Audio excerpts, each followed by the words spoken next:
naaalala ko yung kahirapan sa Pilipinas.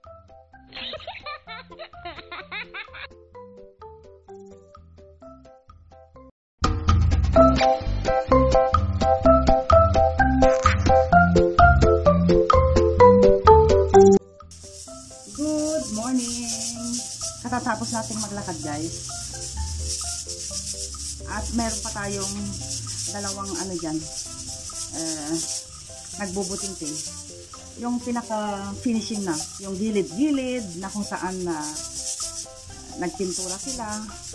Tapos, hindi pa ako nagluluto ng pagkain nila dahil Ramadan sa kanila. Dahil mga Muslim sila. Tapos, ako naman ay nagwi-whistle-whistle na yung ating pagkain. Beans po yun, beans. So, kailangan i-pressure cooker. At nagbubuting-buting nga sila. Tapos mamaya, pero kahit na may mga trabaho pa dito, naglakad tayo, guys, dahil iba yung trabahong bahay sa paglalakad para sa ating sa ating ekonomiya, para sa ating kalusugan. So anyway, nagpalakas lang ako, nagpalakas ng tuhod. Tapos mamaya-maya, pag umalis na yung dalawa na manggagawa, dahil lilipat sila dun sa kabila eh. Pag natapos na sila, saka naman ako sasabak ng trabahong loob bahay na nalabhan ko na yung kurtina sa salas, ikakabit namin ni Jessie. Manas ako guys, basta ganitong umaga, pag gising ko, yung lamang-lamang loob ko, lamang buto ko, lahat-lahat na nanginginig, tapos masakit. So, binanatan ko sa pag-jogging. Yung 10 minutes, pag nag-running ako, marami nang magagawa sa aking katawan. Parang lalakas ba ako? Lalakas ba ako pag natatagtag yung aking naririnig niyo ako, guys, dahil yung ating pressure cooker ay nakikisabat doon. So, mga half an hour pa siguro, matatapos na yung mga lalaki doon. At, ayun, ang ating breakfast ay zucchini. Yan, half fry, zucchini. Ito po ang breakfast natin. Very healthy sa mga may sugar. Opo.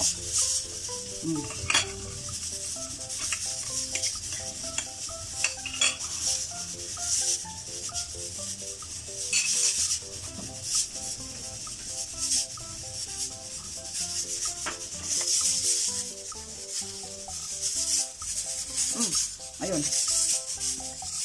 Mamaya ulit, guys. So, wala pa tayong magagawa doon, guys. Sumilip ako. Dahil, kung maglilinis naman na ako, magdudumi naman na sila. Ulit sila. So, sabi ko, hayaan muna natin doon. At, ay, siya nga pala, guys, oo, na-deliver na rin yan yung ating bed back. Anong tawag? Head back. Yan. Yung ating dyan. Oh, kakulay ng ating cupboard doon. At alam niyo yung feeling na guys, proud lang ako, masaya lang ako dahil magasta po yung ginagawa ni Habi dito sa bahay, pero proud wife sa aking asawa dahil as much as he can, binabago niya or ginagawa niya yung responsibilidad niya dito sa bahay. Dahil sabi ko nga sa inyo, guys, na itong bahay namin, nung nabili namin, skeleton pa yan. At na-stop dahil nga sa budget. So, ito na yung pagkakataon na kaya niyang gawin yung mga dapat na gawin dito sa bahay. So, ginagawa niya. At, yun nga, sabi ko sa inyo, masarap yung feeling na yung bang, for me, pero para sa mga iba na nakakaluwag-luwag dyan, para sa kanila siguro, pag nagpapagawa sila ng bahay, malaki, bongga, parang okay lang sa kanila dahil yung bang nakakaluwag-luwag sila. Pag gumasta sila ng malaking halaga, parang okay lang sa kanila. Pero para sa akin, as a wife, na wala akong naitutulong sa asawa ko dahil hindi na nga po tayo nagtatrabaho. Hindi gaya noon na nakakatulong tayo sa kanya. So, para po sa akin is that parang masarap sa pakiramdam ba. At habang nakikita ko yung pagbabago ng aming mumunting bahay, naaalala ko yung kahirapan sa Pilipinas na yung bang matulog lang tayo sa banig, sa papag, tapos nag-aagawan pa tayo sa unan. Sino ang nakaka-relate dyan, guys? Pero nakakamiss yun, ha? Yung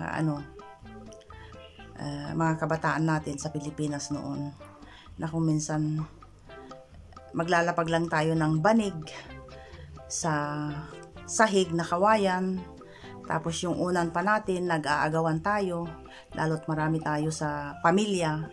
Let's see, kaming magkakapatid. Oo.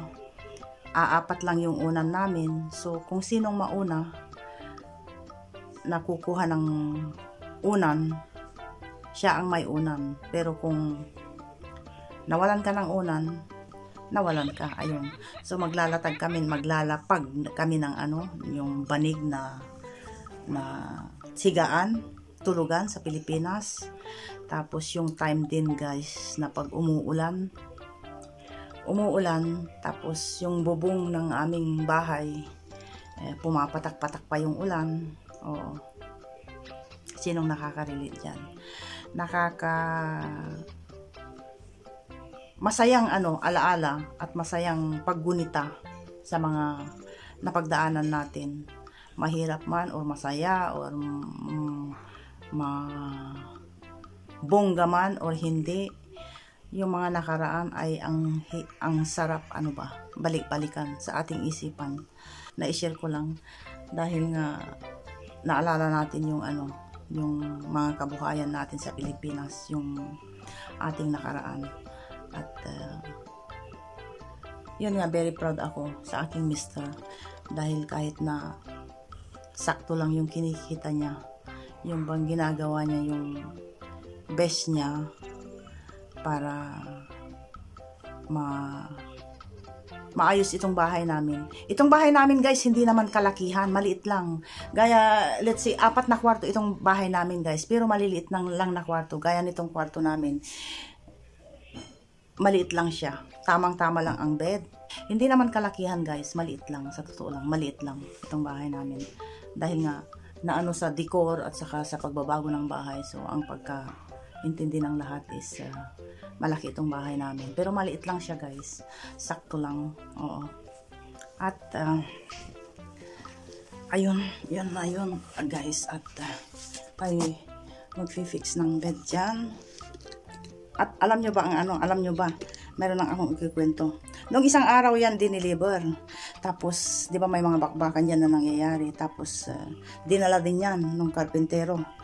Tapos, kinagabihan nun, sa pagod ko, tapos, sa dami ng trabaho dito sa bahay, alam nyo ang sabi ng asawa ko, subukan natin.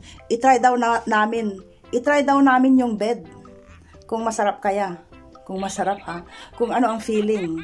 Dahil di ba ganyan lang yung bed namin, plain lang, tapos meron yan. Parang gumanda siya, guys, yung bed namin. Kaya sabi niya, wow, maganda. Dahil sa tanang buhay ko, tanang buhay din ng mister ko. Simple lang yung nahihigaan niyang bed, lalo pa ako sa kawayan, di ba? Tapos magka-bed ka ng ganyan, di ba? Para sa'yo parang wow, di ba? So, ayun, ang sabi nga niya, nung pagka-deliver niyan, at ako'y pagod na pagod sa trabahong bahay, pagluluto, tapos nung naikabit yan, tapos nung gabi ng araw na yon, is that, sabi niya sa akin, subukan nga natin. Anong subukan? Hoy, huwag ka, sabi ko, huwag kang mag-isip, sabi ko sa kanya. So, let's fix the bed.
What one? Close the light.